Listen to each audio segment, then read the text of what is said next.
Okay, so dear Dhamma practitioners, be comfortable yourself and relax your body. Keep your back straight, neck head straight in one line and your right palm on your left.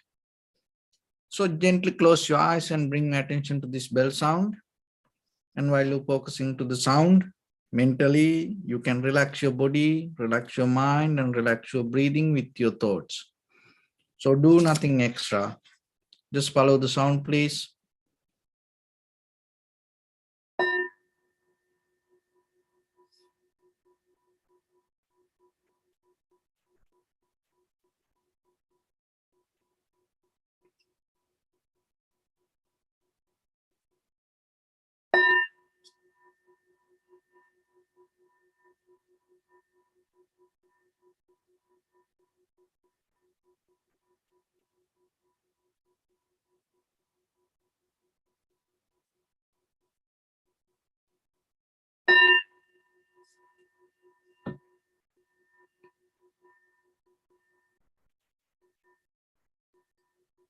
Namo tassa bhagavato arahato samma sambuddhassa.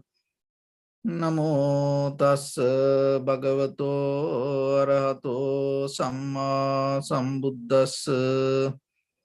Namo tassa bhagavato arahato samma sambuddhassa. Homage to the Blessed One, the Exalted One, the fully enlightened One. So, dear Dhamma practitioners, before we start our practice session, as usual, we'll take few minutes to clarify ourselves how these meditation techniques will help for us to develop our inner awareness. So when it comes to spiritual practice, it is very important before you go into practice, you should know what it is and you should know how the transformation can happen. So it's mainly, we have to understand intellectually. So as human beings, all the physical, mental activity depend on the knowledge. It is very necessary for this conventional life. And when it comes to knowledge, that all the things you acquired, accumulated through the culture, tradition, schooling, and listening, seeing things through the environment. So this everything is your knowledge. You can't deny it. So it is very, so in the beginning, basically, you have to see the whatever that your spiritual practice, how can apply, and at the same time, how your spiritual development interrelated with the knowledge or the very conventional life. Because otherwise, there is no way suddenly rejecting this everything that you can transform to liberation. There is no way. It is a gradual level of process. So that's why Buddha mentioned, idhanandati pechanandati. From this point to that point, it's kind of like you're climbing a ladder step by step. So, and we have our eye, ear, nose, tongue, body, mind. And at the same time, we depend on the perception. So this anything we can't reject. So the liberation, then we have to see, using this all the material rather than go with it, how we can transform it to something else. That is the wisdom. So if you maintain this all the perception itself, then what will happen? You go with the very conventional life. So if you look for very eternal life, there is a method that you have to transform this everything to something. So how you can do that? Rejecting it and without accepting it as it is, you can't do. So then you have to be humble in the beginning to accept things as it is, rather than, and at the same time, accepting, but not to hold. So there is a very behavior in us that we have collective nature, always grasping, clinging, holding to things. Why you have this holding nature? Why you go into this holding? Because when you depend on something, you always going to hold something. So then why we depend on something? Because we don't see things as it is. We have our imagination. So once we depend on our imagination, what is the imagination mean? You are creating image regarding something. So animate that the mind depend on the name and the forms, you creating certain kind of names and forms rather than accepting the reality as it is. So why we going to create things inside us? Because we are not satisfied. So that unsatisfactory nature push you to create things. And out of that, your imagination arises. And once the imagination is there, what will happen? With that, there is an emotion arise. So why the emotions arise? Once that you have the imagination, that current start to take you towards something. And as a result of that, you create a motion inside your mind, and then the emotions arise. So then what the emotions does? This is what happened. When you with the emotions try to experience something, with your eye, ear, nose, tongue, body, mind, all the perception, the emotions has the power to color it, put certain kind of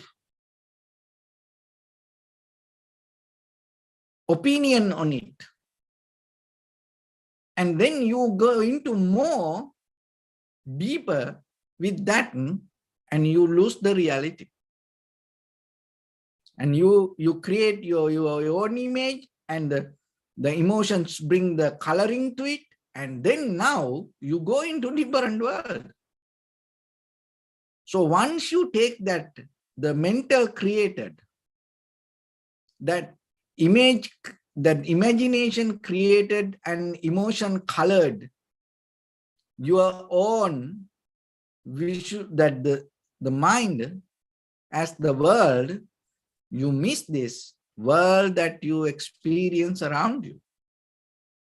So breaking this will bring the ability for you to, in the very first level, to be with the environment and accept things as it is. So the meditation will help you to work inside you. It has a different stages. So one is, in the very first level,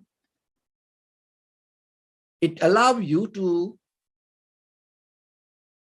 just settle down. Rather than when you not settle down, what happens? You always look for something, and that will take you to depend on something.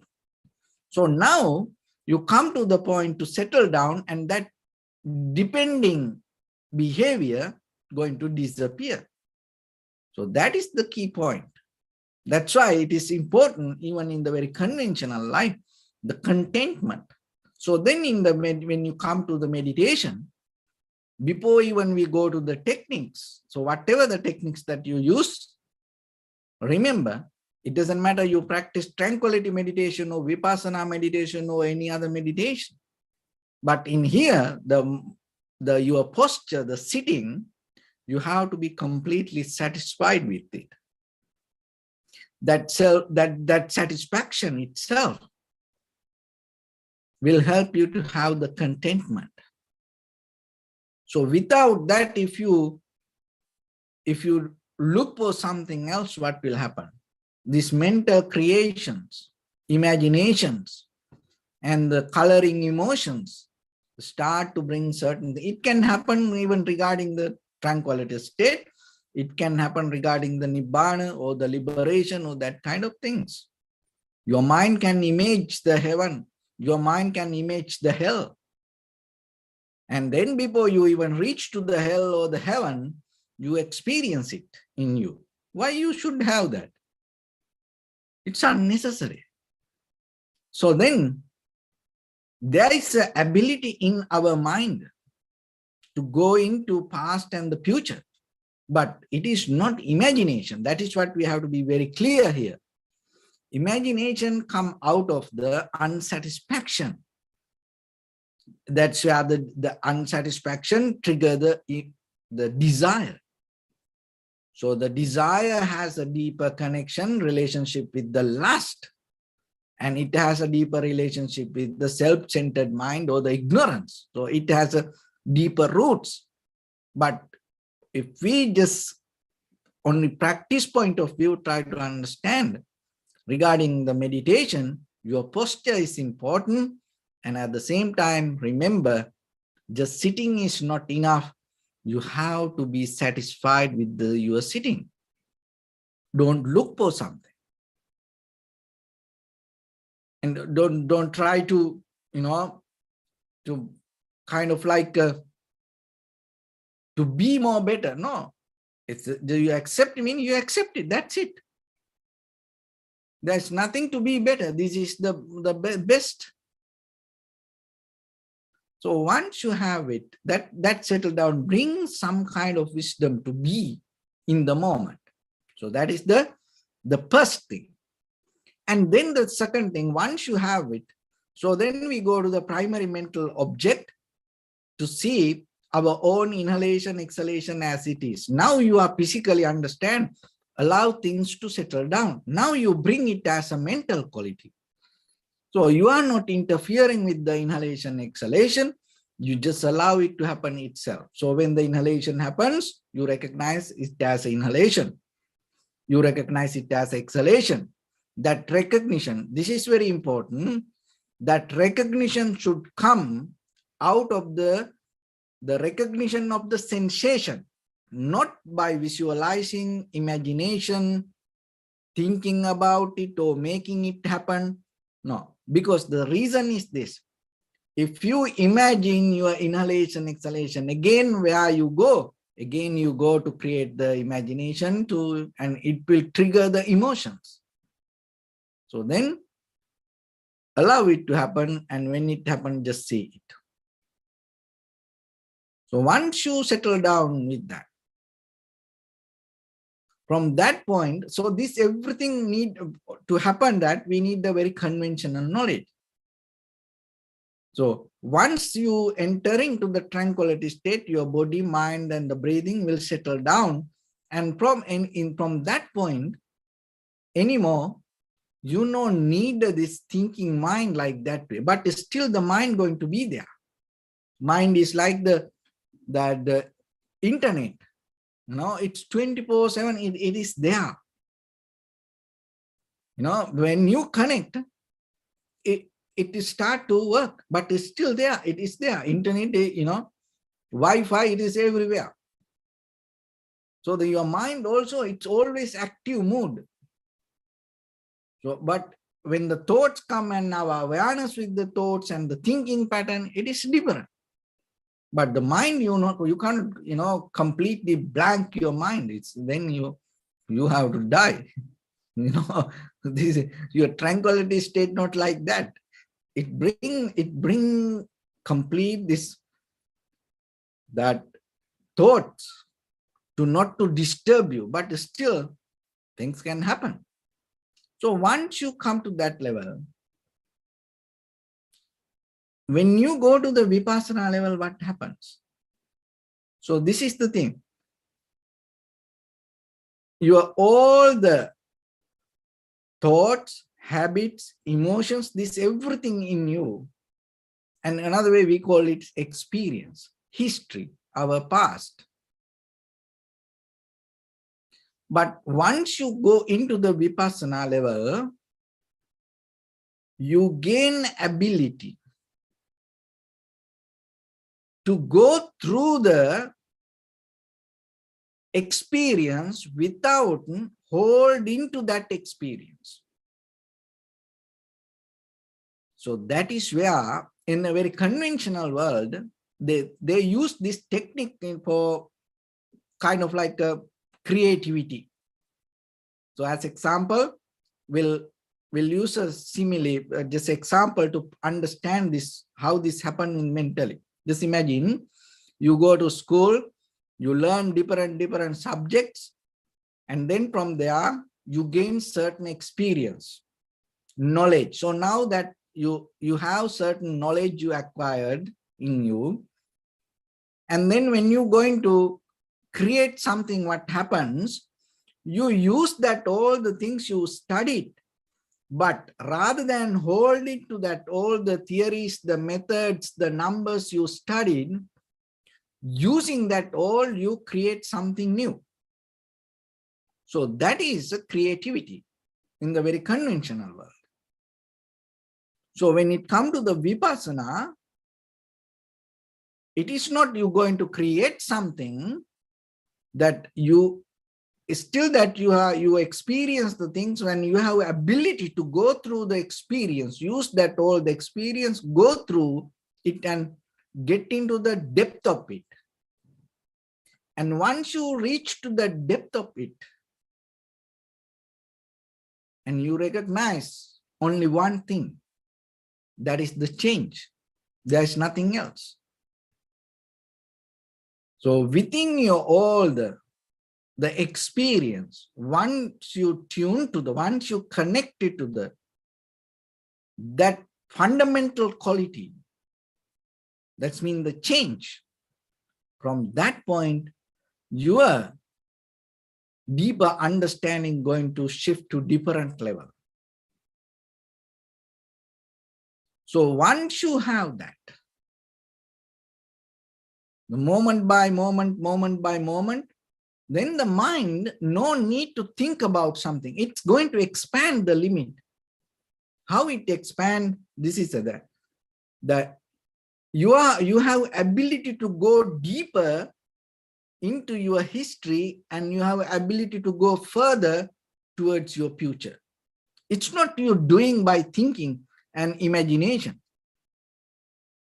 When you come to the tranquility state, and when you are capable to go through the rather than holding to the experience, when you are capable to go through it, you are capable to go into the depth of the history, and you are capable to go further towards the future. That means you start to see. You start to see it in a larger picture. So it's kind of like this. Rather than interfering to any situation, if you little bit step back, what will happen? You start to see the more bigger picture. Once you see the more bigger picture, you are capable to understand the present moment, the past and the future, that all. So in the Vipassana, this is what happened. And you are not labelized, you are not depend on it, no, you are not personalize it. You don't have any self-opinion regarding that moment of experience, but still you are capable to recognize the soul. So once you have that ability, the moment by moment, the process that this analytical process in you going to become more strong and clear. So this meditation technique, it's nothing to do with this outside. It is more we practice inside us. Because day by day, when you're capable to do it little by little, you recognize, as I mentioned from the beginning, that whatever you experience, it's mostly depend according to that whatever you learn. That's mean according to your past experience.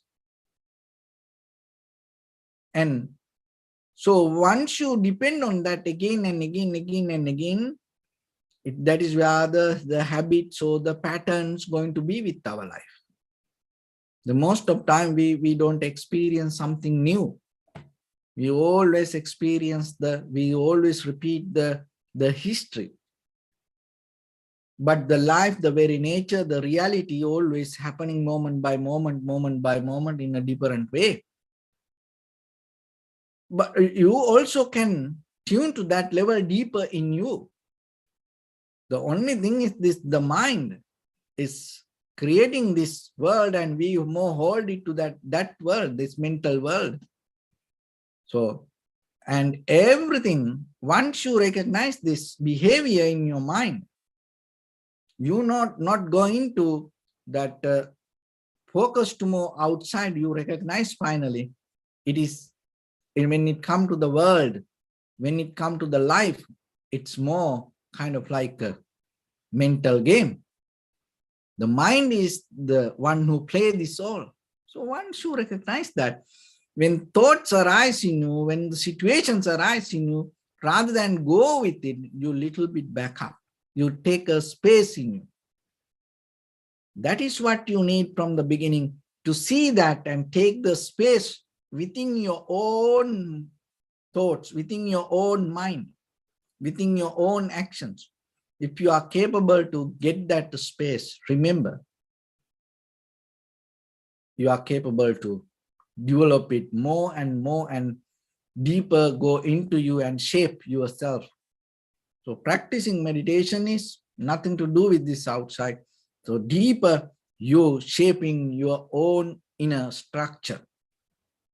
And rather than go with the memory, release from the memory and tuning moment by moment to the present moment. And when it comes to that, you develop the highest level of these human abilities, adaptivity. And not only that, out of that adaptivity, naturally you bring the creativity. So that creativity that comes, it is totally different than imagination and emotions creativity. No, this is very pure level of organic level of sustainable creativity without depending from something. In the very conventional level of creativity, it always you create something to depend on it. But this is not like that. So that it is moment by moment process you develop. And with all the bodily, verbally, mentally actions, you bring the highest, and it always going to become more profitable, because there is no any relationship with the greed, hatred, or the delusion, that it is a pure level of deeper fundamental human qualities going to be there with you, and it applicable for any time, for any place, for any person or any living beings. Just imagine that if you are capable to do an action to be applicable for any time, for any living beings in any place, just imagine how strong that. So that is what happened in your mind. You are capable to tuning to that level of action, but why you can't do it? Because your creativity, your actions bound by your own history. So why you don't want to go there and clean it? Because you are more comfortable with it. And you maintain it, you hold it into it. So, and you depend on it. That's why you don't touch it. But meditation is a method to go into deeper, that clean it, rescue you from your own history. So now let's get into practice a little bit. So your right palm on your left and neck head straight in one line and be comfortable with your posture. So bring attention to your body and scan head to toes yourself and say Supatveva. Oh, may I be well and happy 3 times.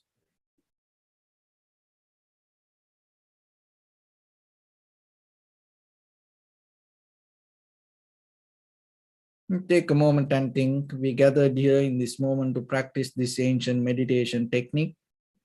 All the Buddhas, all the enlightened masters followed this path and achieved wisdom. So we also gathered here to accumulate that knowledge. In this moment with this sitting, may my body become more comfortable, may my breath be more smooth, may no difficulties come to me, may all the success come to me. Also think for a moment, this is the last moment we're spending in this very lifetime, and detach your mind from all your past memories and as well as any kind of future thoughts. Just try to remain in the present moment, observing the sensation of your inhalations and exhalations. So in the beginning, deeply and gently, breathe in, breathe out 3 times and find the sensation, please.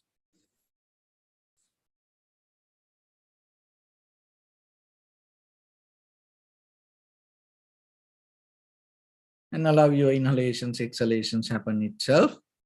And when it happens, just recognize it, do nothing extra.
Bring your attention to your body, please. Observe your posture.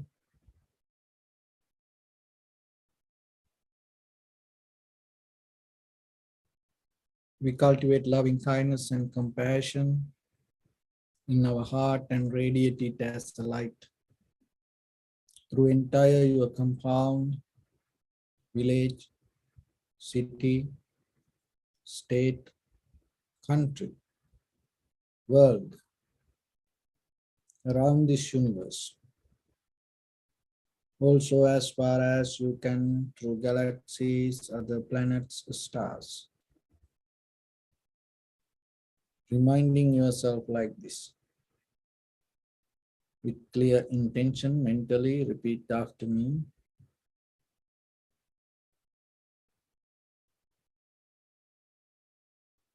May all living beings in this universe be well and happy.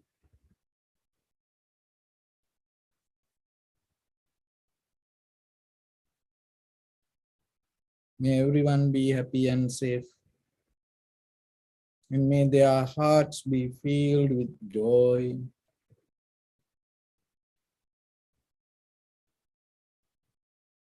May all living beings live in security and in peace.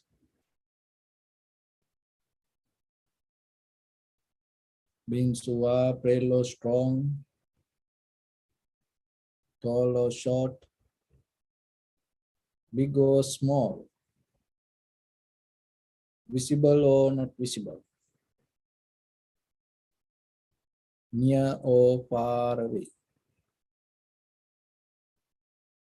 already born or yet to be born.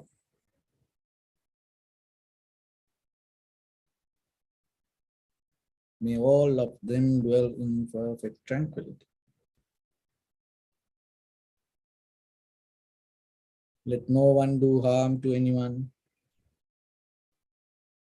Let no one put the life of anyone in danger.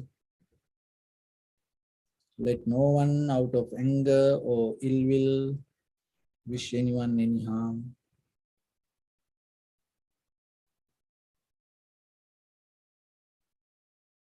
Expand the loving kindness and compassion beginning from your heart. Forward. Visualize yourself and send it as a light.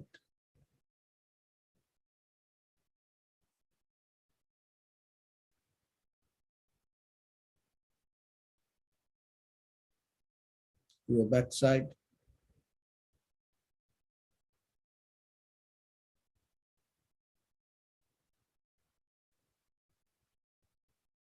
To your left side.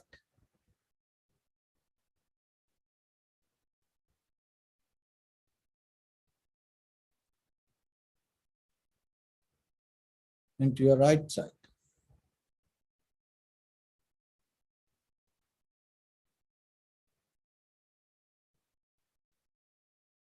Downward.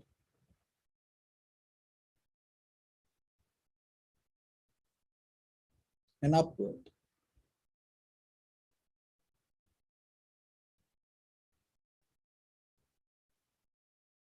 To all 6 directions at once, like the moon, the sun, spread the light, spread the energy, without any condition, without any limitation, without any resistance or without any judgment.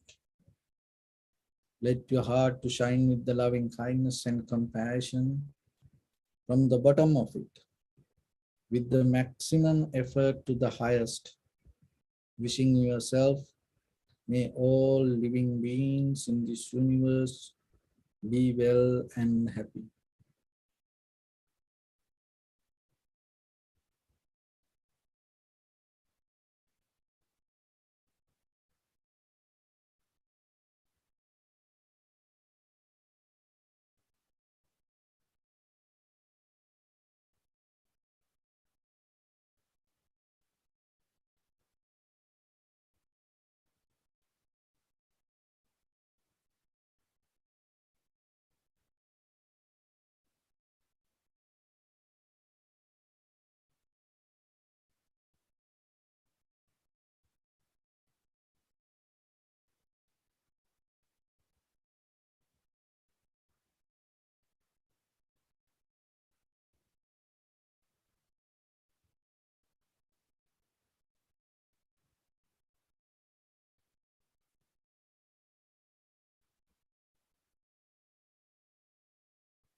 Say sadhu, sadhu, sadhu.